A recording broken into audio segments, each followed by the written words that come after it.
Ensuite, on va passer à la RTS, donc à la radio-télévision suisse, qui elle aussi fait des podcasts. Le premier podcast à présenter, c'est Voyage au Guinistan, qui est mon podcast de l'année, je pense. Donc, en gros, c'est Aurélie Cuta et Christine Gonzalez, deux journalistes de la RTS qui sont lesbiennes, qui vont un petit peu parler de qu'est-ce que la culture lesbienne, qu'est-ce que ça fait d'être lesbienne, en général ou en Suisse. Et j'ai adoré, c'était trop bien, c'est en 10 épisodes. Il y a même un prologue aussi. C'est à écouter dans l'ordre, elle le spécifie à chaque épisode. C'est vraiment important d'écouter dans l'ordre, étant donné que il y a tout un suivi et on les suit aussi un petit peu dans leur parcours. Et même si ça fait des années qu'elles ont fait leur coming out, et elles expliquent qu'il y a toujours des trucs qui sont un petit peu intranquilles en elles, et leur but avec ce podcast c'est de trouver d'une certaine manière la paix, et du coup elles vont faire certaines choses dans ce podcast pour trouver la paix. C'était trop intéressant, vraiment. Et je l'ai écouté avec Emma, et c'est vrai que à chaque lundi où un épisode sortait, on s'en parlait, on était en mode oh, c'est trop bien et tout. Et ce qui était trop mimes aussi, c'est que c'était possible de laisser des messages vocaux à la fin des podcasts, et du coup avec Emma on a fait un petit message vocal. On a reçu une réponse de Aurélie et Christine qui était tellement chou, et voilà, je pense que ça m'a fait du bien d'écouter des lesbiennes suisses, vu que je m'intéresse énormément à la question à la culture lesbienne, etc. Mais il y a peu de matériel en Suisse, il y en a plus en France et encore plus aux États-Unis. Mais du coup, c'est des choses qui sont loin de moi et loin de ma culture, de mon pays. Et du coup, on dirait que je suis super genre en mode patriote, mais pas du tout, c'est genre juste de mon environnement en gros, qui est quand même très différent de si j'habitais à Paris ou si j'habitais aux États-Unis. Bref, du coup, ça m'a fait trop du bien que ce soit des lesbiennes de Suisse romande. Il y en a une qui est originaire de Fribourg. Et même si je pense qu'on a une vision très différente du Fribourg, parce que le Fribourg dont elle parle, j'ai pas forcément l'impression que c'est le même que celui que je vis, et j'ai trop aimé, parce que du coup j'avais plein de références. Et bref, j'ai trop kiffé. Vraiment, je le recommande ce podcast à nouveau, que tu sois hétéro, homo, bref, peu importe la manière dont tu te définis, peu importe ce qui tu es, je te le recommande parce que je pense que ça fait du bien. Mais d'autant plus si tu es lesbienne, puisque des fois ça fait du bien de s'intéresser un petit peu à la culture lesbienne. Donc voilà, je te le recommande chaudement. Tu seras triste quand ce sera fini. Genre vraiment, tu te dis, purée, pourquoi est-ce qu'il n'y a pas plus d'épisodes? C'est trop dommage. Mais voilà, elles sont trop cool, le podcast est trop cool, je te le recommande aussi. Ensuite, il y a un podcast en quelques épisodes, je crois qu'il n'y en a pas beaucoup, de la grève des femmes. Donc la grève des femmes qui a eu lieu en 2019. Et du coup, c'est une collaboration avec Binge Audio dont je parlais un petit peu précédemment. En gros, Victoire Toyon des couilles sur la table va, avec Émilie Gasque, un petit peu questionner la grève des femmes en Suisse, mais aussi s'intéresser, faire des comparaisons avec la France, et du coup c'est super intéressant de nouveau. Et je pense que ça m'a fait du bien d'écouter parce que moi je m'intéresse énormément à la France, à ce qui se passe, à leur système politique, à leur culture, etc. Aussi parce que du coup il y a beaucoup de cultures qui viennent de chez eux.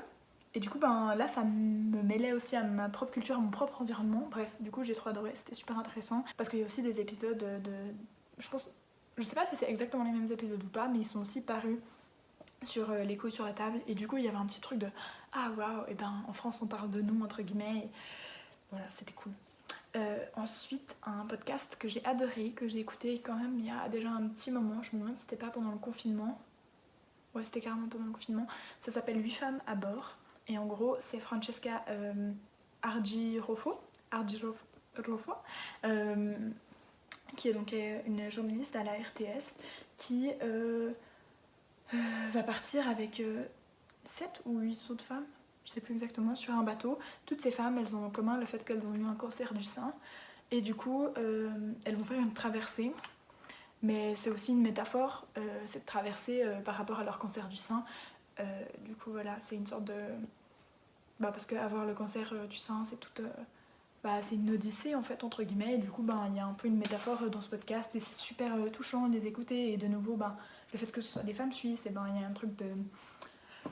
je sais pas, d'attachement, où on se reconnaît un peu dans leur discours parfois, et en même temps pas du tout, parce que c'est des femmes qui sont beaucoup plus âgées que moi, mais c'est trop intéressant de les écouter, et je trouve que c'est super touchant, parce que du coup c'est des personnes qui traversent la maladie, mais aussi la mer, et bref, c'est trop trop trop beau.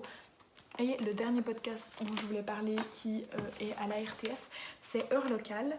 Heure Locale, en fait, c'est un podcast dans lequel il y a différents intervenants de la RTS, en gros des journalistes qui sont répartis aux quatre coins du globe, qui du coup viennent parler un petit peu de leur quotidien. Par exemple, un journaliste qui est à Reykjavik vient parler de quelle est la culture islandaise, comment est son quotidien en fait. Mais il y a ça pour énormément de villes. Des villes vraiment dispersées partout dans le monde, et du coup je trouve ça trop intéressant à écouter à nouveau, parce que du coup ça nous plonge dans une culture qui est différente de la nôtre, tout en étant proche, parce que du coup la personne elle a les mêmes origines, enfin elle a grandi dans un environnement qui est similaire en tout cas au mien. Bref, du coup, j'ai trop kiffé écouter ça. J'en ai pas écouté beaucoup à nouveau, j'ai un petit peu sélectionné les épisodes que je voulais écouter, mais je te recommande fortement. Ensuite, la dernière maison spécifique dont je vais parler, pourquoi j'appelle ça des maisons? Bref, la dernière, je sais pas comment expliquer ça, chaîne, on va dire, c'est Nouvelles Écoutes. J'ai écouté 2 podcasts qui parlent de femmes, mais de manière très différente, donc...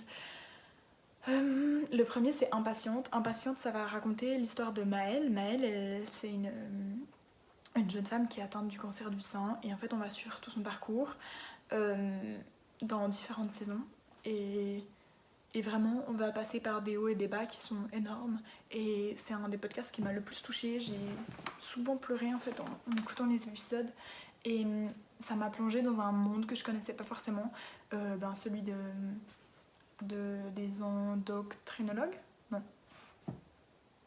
mais je sais plus comment on dit ça. Bon bref, les spécialistes du cancer, mais j'ai vraiment le mot sur la langue, mais il veut pas sortir.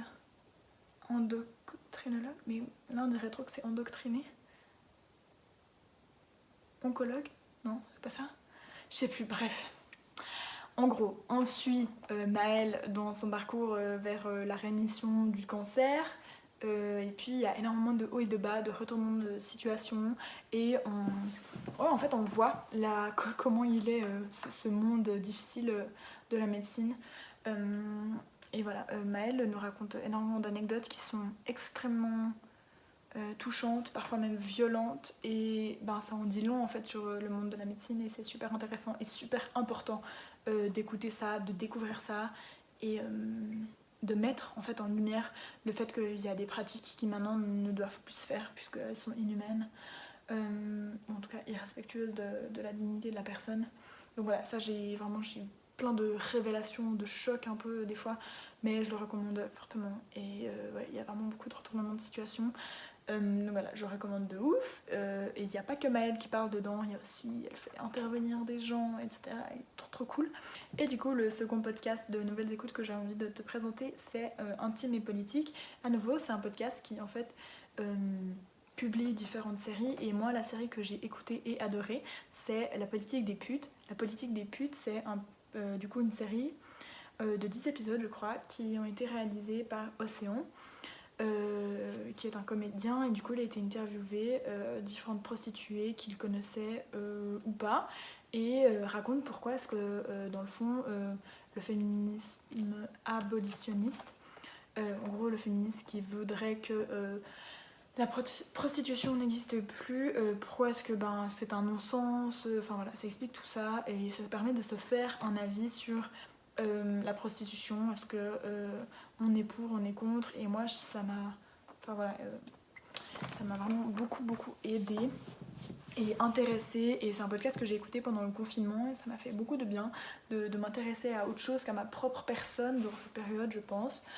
Voilà, du coup j'ai vraiment mis cette période à contribution pour m'intéresser à des sujets sociétaux, et j'avais trop kiffé. Aussi être plongé à nouveau dans un... En fait, je pense que ce qui revient beaucoup dans les podcasts que j'ai présentés, c'est être plongé dans des univers qui sont très différents du mien. Et du coup, là, c'est le cas, étant donné que moi, j'ai aucune connaissance sur la prostitution. Et ça m'a permis de me faire des avis, et c'était trop chouette. Donc voilà, je recommande.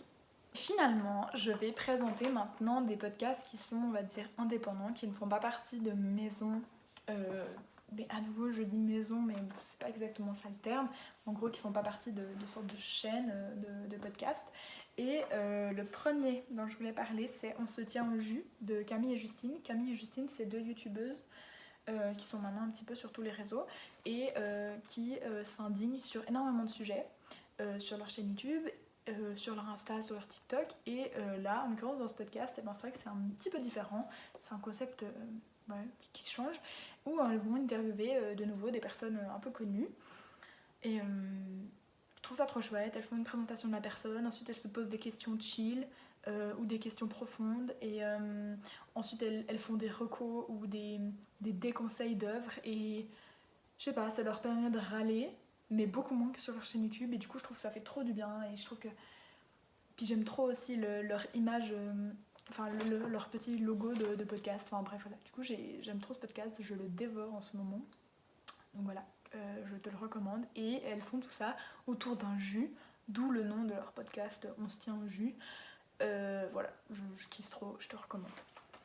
Ensuite, il y a le podcast Vénus s'épilait-elle la chatte, qui donc est un podcast qui est réalisé par Julie Bozac en totale indépendance, et qui a gagné plusieurs prix au Paris Podcast Festival, je crois que ça s'appelle comme ça.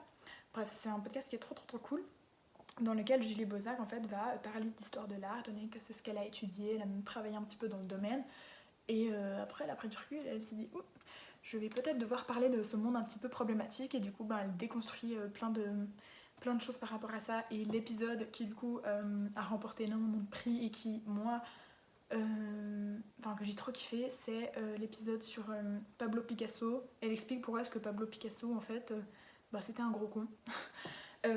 Pour le dire assez simplement, et toutes les choses terribles qu'il a faites durant sa carrière, et du coup peut-on séparer l'homme de l'artiste ou pas. Et je trouve que c'est un sujet qui revient énormément dans les débats politiques, enfin bref, en général dans la société. Et là je trouve ça super intéressant qu'elle s'intéresse à ça dans le milieu de l'art, puisque je pense qu'en général on le fait plutôt dans le milieu du cinéma, dans le milieu de la musique. Et là elle se dit voilà, prenons une star comme Picasso, vraiment c'est quelqu'un qui est adulé, et c'est vraiment une sorte de pilier de l'histoire de l'art. Et là elle le démonte en disant voilà, peut-être arrêtons d'aduler et d'enseigner que cette personne durant les études enfin c'est pas la seule personne qui est enseignée durant les études d'histoire de l'art, mais c'est vrai que c'est un artiste sur lequel on va en général passer beaucoup de temps. Et là en fait elle montre une autre version de Picasso, et pas que celle d'un génie incroyable, mais surtout celle de quelqu'un qui peut-être a eu ce génie puisqu'il exploitait les personnes autour de lui, et qui dans le fond était quelqu'un de très vicieux. Enfin bref, c'est super intéressant, c'est long à écouter mais c'est super intéressant, et ça remet en question énormément de choses en fait de notre société en général, et aussi du coup de notre on va dire de notre patrimoine culturel. Donc bref, je te recommande. Et il y a aussi d'autres épisodes sur Frida Kahlo, enfin bref, c'est super intéressant, et j'ai trop hâte de la suite. Ensuite, il y a Un bon moment, c'est un podcast de Kian Kojandi et Bruno Muschio, alias Navo, qui est donc le BFF de Kian Kojandi, qui le suit partout, et qui l'aide à écrire ses spectacles, etc. Et du coup, tous les deux, ils ont un podcast. Moi j'ai d'abord découvert ça sur YouTube, donc c'est disponible en audiovisuel, donc dans le sens où on peut voir la vidéo, écouter le son sur YouTube, et puis c'est aussi disponible que en podcast, donc que en son sur les différentes plateformes. Moi j'adore, de nouveau c'est des interviews de personnes, et puis je trouve que c'est super inspirant, elles reviennent sur leur parcours, elles expliquent comment est-ce qu'elles ont fait, etc. Et je trouve ça trop intéressant. Si on a peut-être envie d'être plus tard artiste, indépendant, etc., je trouve que ça aide de ouf. Et aussi c'est super drôle, ils font des jeux, voilà, donc franchement je kiffe de ouf. Ça m'a aidé à tenir les hivers ces derniers temps. Du coup voilà, je recommande de ouf.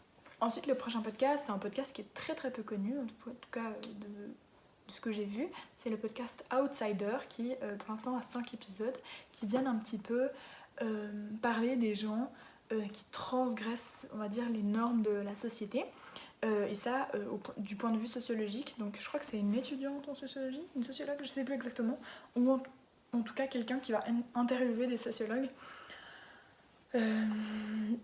Bref, j'ai trouvé ça super intéressant. De nouveau, c'était du coup 5 femmes, je crois, qui étaient considérées comme des outsiders et on voyait pourquoi en fait elles étaient considérées comme des outsiders. Et à nouveau, c'était des femmes qui étaient super différentes et du coup, c'était trop intéressant. Et je crois que ça se passait pour certaines en Suisse. Et du coup, de nouveau, j'ai trop kiffé. Je suis genre, des liens avec mon pays. Enfin bref, voilà, je recommande de ouf. Et je commence à fatiguer, mais c'est bientôt fini. Et heureusement que c'est bientôt fini, j'ai bientôt plus de lumière. Bon, donc le prochain podcast, c'est le Floodcast de Flaubert, donc Florent Bernard et Adrien Méniel. C'est un podcast qui existe depuis 2015, je crois, et dans lequel ces deux mecs, ils invitent plein de leurs potes. Et puis, ils discutent de trucs pendant des heures. Et du coup, moi je les écoute vraiment pas du tout tous. Je pense qu'en tout, j'en ai écouté 5. Mais il y a par exemple un épisode avec Pierre Ninet et Pyjama. Pyjama, c'est une chanteuse. Et je l'ai trouvé excellent. Genre vraiment, il était super drôle. Et des fois, je mets des jours et des jours à écouter le podcast parce qu'entre deux, je fais d'autres trucs. Et à chaque fois, ça me donnait le sourire de les écouter faire des blagues, etc. Donc voilà, de nouveau, peut-être c'est pas forcément un podcast dont vous pourrez écouter tous les épisodes vu combien il y en a, mais à nouveau, vous pourrez chercher un petit peu vos guests favoris et lesquels vous allez vouloir mettre dans vos oreilles. Et franchement, je recommande, c'est trop drôle. Quand on a trouvé nos personnes favorites, c'est trop bien. Ensuite, il y a le podcast La Leçon. À nouveau, j'ai pas écouté beaucoup d'épisodes et je sais que c'est un truc qu'il va falloir que j'écoute ces prochains temps, mais en gros, c'est un podcast qui parle de l'échec. De nouveau, c'est des interviews de gens qui sont plus ou moins connus dans la sphère française et du coup, on les voit en fait parler de leurs échecs. Et je pense que moi, ça m'intéresse de ouf parce que je pense que quand on essaye de faire des choses, il y a forcément des échecs et du coup ça peut être parfois dur à tolérer, mais peut-être qu'en écoutant ce podcast ça désamorce un petit peu le truc. Donc voilà, je vais essayer de me plonger un petit peu plus là-dedans, mais je t'en parle déjà. Et ensuite il y a encore mes 14 ans. En fait j'ai pas vérifié si ce podcast était sur une plateforme, dans une chaîne de podcast, mais je crois pas. Bref, l'été de mes 14 ans, c'est une femme qui doit avoir je sais plus, 25 ans, 30 ans, et qui en fait se replonge dans ses carnets d'adolescente et de sa découverte du corps, du désir, de la sexualité, et j'ai trouvé ça super intéressant. La plupart du temps, j'ai pas trop pu m'identifier, étant donné que c'était une jeune fille qui était hétéro, en tout cas dans les anecdotes qu'elle racontait, mais de nouveau, il y avait plusieurs intervenants, elle revenait, elle discutait avec sa mère, avec avec certaines personnes avec qui elle avait eu des entre guillemets affaires et voilà, se replonger dans ce carnet de jeunes adolescentes et puis voir en fait dans le fond le désir des jeunes adolescentes. Et ce qui était fou aussi dans ce podcast, c'était que c'était plutôt une adolescente qui avait beaucoup de désirs et qui l'exprimait beaucoup. Et j'ai l'impression que c'est quelque chose, en tout cas autour de moi, qui est assez rare. J'ai pas l'impression qu'à 14 ans, en tout cas, mes potes ou même moi, on se posait vraiment des questions autour du désir et de... Voilà, donc je trouve ça, de nouveau, c'est un autre point de vue que je trouve super intéressant d'écouter et que je recommande. Je suis sûre que j'ai oublié des podcasts, genre vraiment 100% sûre. Mais là, j'ai plus d'idées. Du coup, je mettrai plus tard, quand j'aurai retrouvé en description les autres podcasts que j'ai pu écouter. Et je te remercie de m'avoir écouté pendant autant longtemps. J'espère que tu vas trouver ton bonheur dans mes différentes suggestions. Je sais pas si ça se voit, mais j'adore parler du fait que j'écoute des podcasts. J'adore parler de podcasts et voilà, c'est une des grandes passions de ma vie. Et ça m'accompagne un petit peu au quotidien. J'espère que ça pourra être pareil pour toi. Voilà. Je me suis sentie assez à l'aise à tourner cette vidéo, c'est assez rare, normalement je suis un petit peu shy et tout. Du coup voilà, je suis super contente. Je te fais des gros bisous et je te dis à bientôt.